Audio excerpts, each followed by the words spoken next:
Hello friends, welcome back to law mania with Manish. आज आप लोग के साथ 15th नंबर की प्रॉब्लम हम लोग डिस्कस करने जा रहे हैं। जो सीरीज़ हमारी चल रही है practical problems of business laws, उसमें 15th प्रॉब्लम आज हम लोग डिस्कस करेंगे। और आशा करते हैं आप लोग को ये सीरीज़ अच्छी लग रही होगी, समझ में आ रही होगी। कोई प्रॉब्लम होती है, कोई क्वेश्चन है, तो आप कमेंट बॉक्स में लिख के मेरे से पूछ सकते हैं और मैं रिप्लाई ज़रूर करूँगा। तो आज की प्रॉब्लम जो है उसको एक बार मैं पढ़ के सुना देता हूँ, बता देता हूँ, थोड़ा बहुत समझा भी देता हूँ। Then we will discuss about the solution of this problem. तो यहाँ पे लिखा है X by a deed of gift made over certain property to her daughter with a direction that the daughter should pay an annuity to X's brother as had been done by X herself। तो यहाँ पे x ने एक deed of gift तैयार किया और वो property अपनी डॉटर को दी, लेकिन उसके साथ एक डायरेक्शन दिया कि डॉटर एक्स के ब्रदर को, मतलब कि अपने मैटरनल अंकल को, जिसको हिंदी में कहते हैं मामा, उनको जो है कुछ एन्युटी पे करती रहेगी जैसा कि एक्स करती थी। ठीक, अपनी प्रॉपर्टी में से कुछ एन्युटी उनको पे करती रहेगी जैसा कि एक्स करती थी, जैसा कि उसकी मदर करती। फिर लिखा है on the same date the daughter executed a document in favour of the brother agreeing to pay the annuity. और उसी डेट को डॉटर ने एक डॉक्यूमेंट, एक एग्रीमेंट लिख के दिया अपने मैटरनल अंकल को कि मैं एन्युटी पे करूँगी। ठीक है, तो daughter failed to fulfill her promise. Thereupon, the brother sued the daughter to recover the amount due under the agreement। थोड़े दिनों के बाद डॉटर ने पैसे नहीं दिए या एन्युटी नहीं दी, तो इसके लिए ब्रदर, मतलब जो उसके मैटरनल अंकल थे, उन्होंने उसके ऊपर केस फाइल कर दिया। किस लिए? अमाउंट रिकवर करने के लिए, क्योंकि एन्युटी जो उसने देनी बंद कर दी थी। तो यहाँ पे लिखा है discuss whether he can succeed, मतलब आप बताइए कि क्या जो मैटरनल अंकल मामा थे वो सफल होंगे इसमें। ये क्वेश्चन आईएएस के 1967 एंड 72 में पूछा गया था। ठीक, तो ये आशा कर रहे हैं कि प्रॉब्लम तो आपको समझ में आ गई होगी कि एक मदर ने अपनी डॉटर को कुछ प्रॉपर्टी गिफ्ट में दी।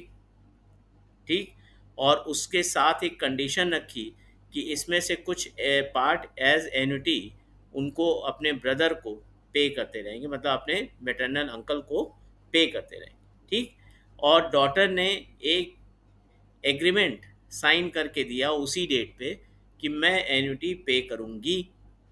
फिर उसके बाद है कि थोड़े दिनों के बाद वो एन्युटी नहीं देते हैं, तो जो मैटरनल अंकल थे, मतलब एक्स के ब्रदर, या आप कहिए कि जो डॉटर थी उनके जो मैटरनल अंकल थे, उन्होंने उनके ऊपर केस फाइल कर दिया अमाउंट रिकवर करने के लिए। अब क्वेश्चन ये है कि क्या वो इस केस में सफल होंगे, क्या उनके फेवर में डिसीजन आएगा। ठीक, अब हम लोग बात करते हैं सॉल्यूशन पे। तो सॉल्यूशन में देखिए लिखा हुआ है यस, क्या लिखा है, yes the brother shall succeed against the daughter. ठीक, consideration under Indian law may proceed from either the promisee himself or any other person on his behalf to the promiser। ठीक है, तो यहाँ पे ब्रदर सक्सीड करेंगे, मतलब जो maternal uncle है उनके फेवर में डिसीजन आएगा। क्यों आएगा? क्योंकि इंडिया के लॉ के हिसाब से, इंडियन कॉन्ट्रैक्ट के हिसाब से लिखा हुआ है कंसिडरेशन अंडर इंडियन लॉ में proceed from either the promisee himself or any other person on his behalf to the promisor. ठीक, तो अब क्वेश्चन ये है कि अगर ये इंग्लैंड का लॉ होता तो वहाँ पे ये सक्सीड नहीं करते। अब इसके लिए अगर आपको बहुत ध्यान से समझना है तो एक चैप्टर है इंडियन कॉन्ट्रैक्ट एक्ट में जिसका नाम है कंसिडरेशन, और उसमें डेफिनीशन दी हुई है सेक्शन 2 सब क्लॉज डी में। लिखा हुआ है when at the desire of the promisor the promisee or any other person has done or abstain from doing or does or abstains from doing or promises to do or abstains from doing anything। ठीक है, तो अगर आप पूरा ये definition देखोगे, ठीक, तो इस पूरी डेफिनेशन में अभी आपको सबसे ज़्यादा इम्पोर्टेंट पार्ट है जहाँ पे ये लिखा है when at the desire of the promisor, the promisee or any other person. तो अगर ये इंग्लैंड का लॉ होता तो लिखा होता प्रोमिसी ओनली, मतलब दो पार्टी जिनके बीच में कॉन्ट्रैक्ट हुआ तो वो दो पार्टी ही एक दूसरे के ऊपर केस फाइल कर सकते हैं in case of non performance of the contract, or you can say in case of breach of the contract.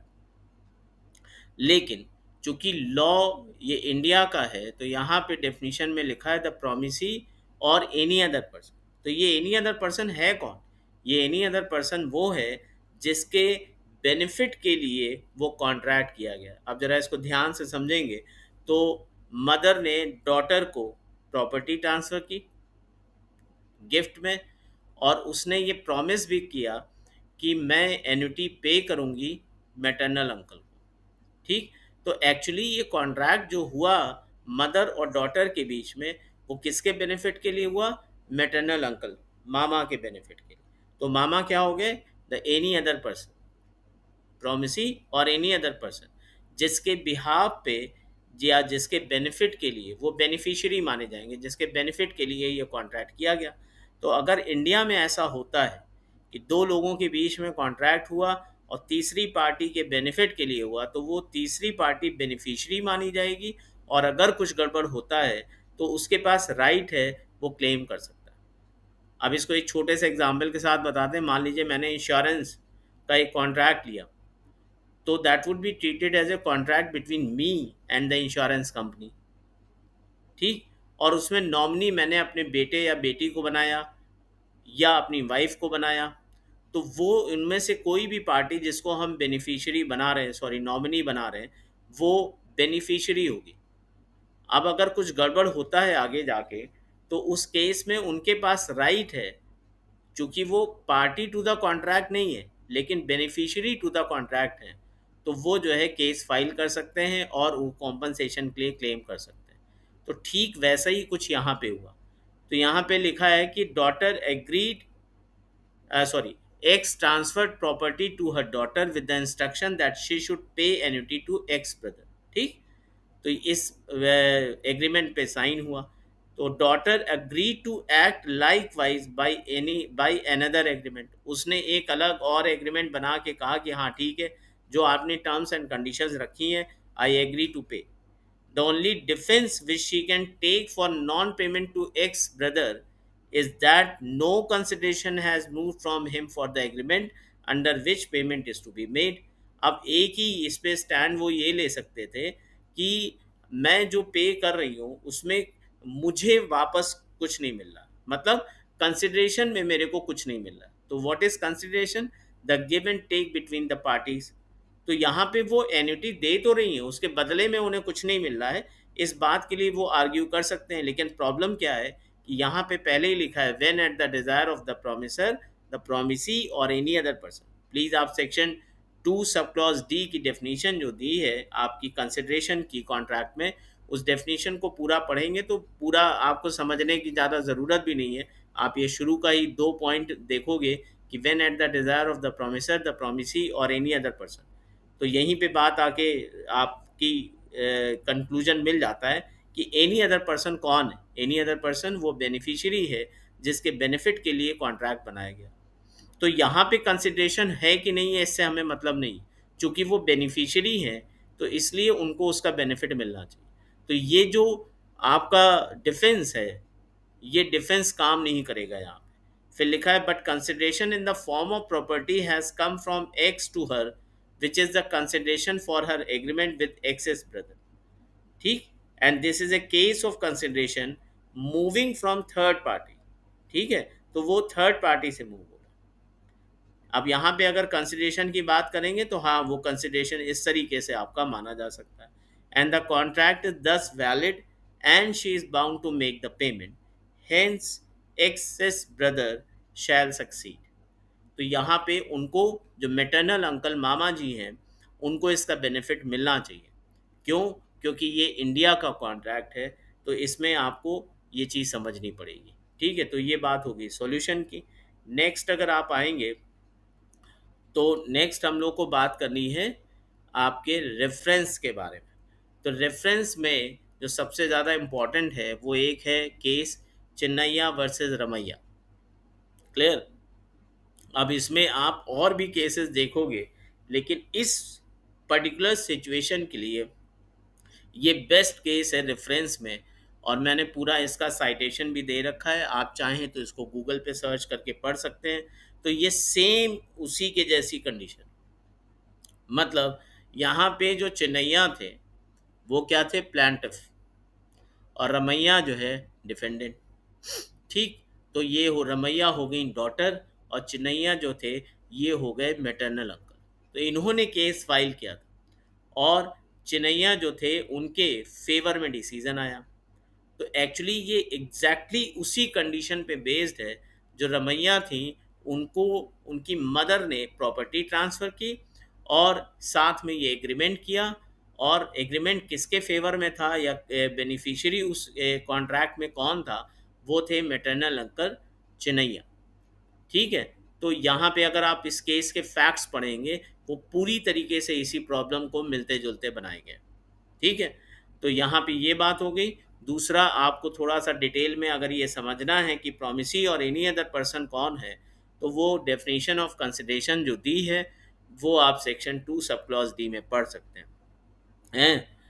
तो वो डेफिनेशन आप निकालेंगे, मिल जाएगी। और मैं वैसे भी बता दे रहा हूँ, when at the desire of the promisor the promisee or any other person has done or abstain from doing or does or abstains from doing or promises to do or abstains from doing something such act or abstinence or promise is called consideration for the promise। ऐसा करके ये definition section 2 sub clause D में लिखी है। इसका first 2 part ही आपके लिए बहुत इंपॉर्टेंट है इस केस के रेफरेंस में, जहाँ पे लिखा है when at the desire of the promisor the promisee or any other person. फिर उसके बाद थोड़ा सा और डिटेल में अगर आप जाना चाहेंगे तो essential elements of a valid consideration, इस टॉपिक को पढ़ेंगे। तो इस टॉपिक में आपको एक एसेंशियल एलिमेंट मिलेगा, वो क्या मिलेगा, it must move from the promisee or any other person. क्या लिखा है, it must move from the promisee or any other person. अब अगर ये इंग्लैंड का लॉ होता तो लिखा होता it must move from the promisee only, लेकिन चूंकि ये इंडिया का लॉ है तो थोड़ा बहुत चेंज यहाँ पे किया गया था। इसमें लिखा है it must move from the promisee or any other person. ठीक, तो वो एनी अदर पर्सन कौन हुए, जिसके बेनिफिट के लिए वो कॉन्ट्रैक्ट बन रहा। ठीक है, तो दोस्तों आशा करते हैं आपको समझ में आया होगा। प्लीज़ लाइक करिए, शेयर करिए, सब्सक्राइब करिए, कमेंट करिए। Thank you, keep learning, keep watching law mania with Manish. और अगर कोई डाउट है तो प्लीज़ कमेंट बॉक्स में मेरे से क्वेश्चन करिए। Thank you.